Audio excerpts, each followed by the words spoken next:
So I'm gonna sit down because I'm fat and lazy. Oh my god.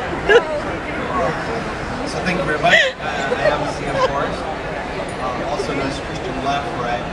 You said my name way Frencher than I am. I mean, it is French. It's not your fault. It's my fault for not being French enough. Yeah. Oh my god. Yeah. So I'm going to be reading from my book, Infested. Hello, hello. Is that better? Okay. Okay. Okay, that's better. Everybody? Yeah, okay. All right. Just to recap, I'm fat, lazy. I'm reading from Infested. So it is published by Erie River Publishing, and they're a great publisher. They have lots of great books, and I'm super biased, but it's still true. So whatever. I'm going to do my best because I'm going to read one-handed, which is a little weird. Usually I can hold my book with both hands. So if I kind of fumble a bit, it's not my fault. Okay, so a little bit of kind of to catch everybody up to the point that I'm going to be reading from. The book follows a woman named Olivia. She wakes up in her apartment in the middle of the night. Her building is called the New Leaf Building. It's like a modern high-rise. It's actually unofficially located outside of Toronto. And she wakes up in the middle of the night. The power's out, her husband's missing, and it's storming outside. And so she starts looking around her apartment, and she discovers her door to the hallway to the building is wide open. And in the hallway, all the emergency lights are red, which is pretty weird. And she goes out into the hall, and she discovers one of her neighbors, an elderly lady named Mrs. Elliott, has been beaten up really bad. And the old woman says that it was her husband, Mr. Elliott. So Olivia goes into their apartment to check this out. She's not totally afraid of this guy because he's pretty old too, but she still grabs his cane, which is sitting by the door when she walks in. So I'm going to start reading from the chapter where she's inside their apartment, and she's kind of looking for answers and trying to find this guy, and just to see what the hell's going on. And I'll make it a little more PG. It's not like, we're not talking like X here, but you know, let's say like a soft R, but we'll tone it down a smidge. Okay. One thing which caught her attention though was the vent cover along the dining room wall. Enough dim light made its way through the large windows to reveal something had apparently jarred it loose, causing it to hang open.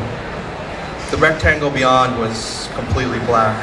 Somewhere, buried deep inside the sheet metal intestine, a wild tapping echoed forth. Olivia told herself it was the sound of the metal heating up under the oppressive pall of warmth filling the New Leaf, but the explanation felt as hollow as the shaft exposed before her. She stepped away and spoke into the empty room. "Mr. Elliott, are you here?" For a moment, she thought she heard something, a deep coughing, but the noise was gobbled up wholesale by the rage of the storm. Olivia peeked into the darkness of the guest bathroom and the kitchen. Both appeared empty. After moving back to the front door, she looked out on Mrs. Elliott again. The woman had sunk to the floor even more so than before. It looked like her body had crumbled under the weight of her own sorrow, leaving her a sack of powdered bone and cartilage. She convulsed in time with her sobs. Where the hell was everyone?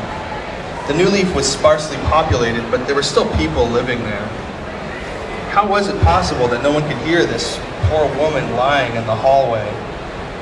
Olivia pushed the door open as wide as it would go in an attempt to allow as much of the red light into the home as possible.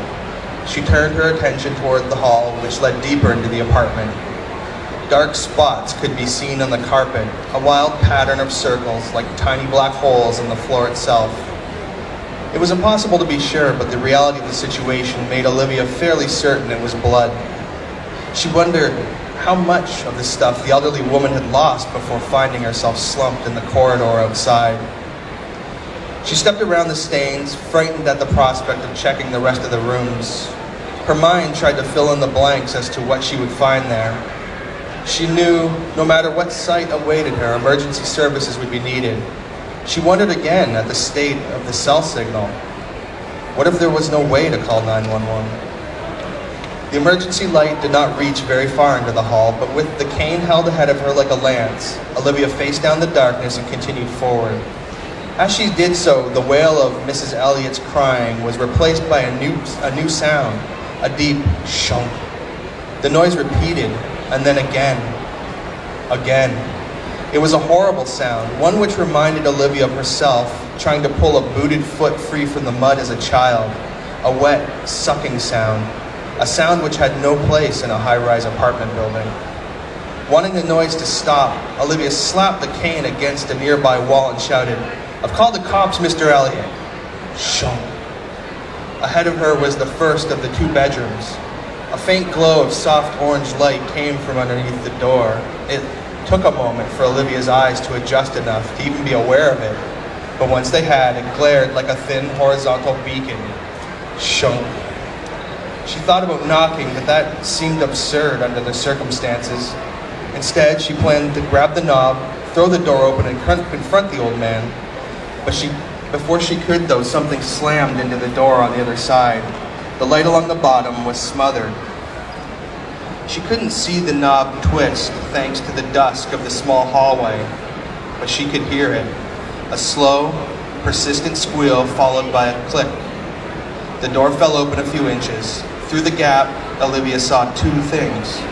The first, and what appeared to be the source of the light, was an e-reader. The device leaned against the bottom of a highly polished wooden chest next to a bed with a ruffled comforter hanging limply off the side. A red smear of something on the e-reader's screen had turned the normally white display a sickly orange. The second sight to greet her increased in gruesome detail as the door widened, like a picture coming into focus. Lying on the floor, her body bathed in the e-reader's light, was a woman. She wore gray exercise tights with a large pink heart across the rear and a purple sports bra. The woman was positioned awkwardly on the ground. Her head and face had been reduced to a chunky pulp, making any identification on Olivia's part impossible. Resting against the root of her head was an oval hunk of glass. Flecks of skull and brain, along with a healthy wash of blood, nearly covered the entirety of the object. In the dim light, the words, "Willem Elliott, Businessman of the Year 1996, could be seen. Olivia realized the shunk had been the sound of the award being driven repeatedly into the corpse's head. She raised her free hand to her mouth, her palm effectively trapping the scream threatening to erupt. Blood-stained fingers appeared around the edge of the open door and heaved it the rest of the way. Standing before her, backlit by the e-reader, was Willem Elliott. He was not a big man, but in that moment he seemed to completely fill the frame. His bony arms and legs looked stick-like, contrasted with his sagging paunch of a belly. He was wearing boxer shorts and a white undershirt, both articles of clothing spattered with blood. All these details, like individual drops of rain, were lost in the storm that was Mr. Elliott's face. His mouth hung open at an impossible angle. Several of his teeth were missing and the corner of his lips were torn and bleeding. Multiple lines of blood and saliva hung in ropes off his chin. "Mr. Elliott," she whispered. As soon as the name left her mouth, something physical left his. It appeared quickly, a shiny black head preceding a segmented body. A large insect, about the size of a small cat, emerged from Willem Elliott's damaged maw amid a series of retching coughs and burps. The creature climbed up the elderly man's face, horrid little legs finding purchase in the folds of his skin. It stopped once it reached his forehead. Clinging there, half free from the old man's mouth, the bug began to hiss. Olivia could not stop her scream this time. So that's where I'm going to end. So hopefully you enjoyed it. It wasn't too painful. And thank you very much for having me for the HWA Ontario. And I'm going to pass this back. Thank you, CM. Wow, that was fantastic. Can we get another round of applause for CM Forrest? Okay, so the next author up on stage is Richard Gavin. His work explores the relationship between horror and the numinous.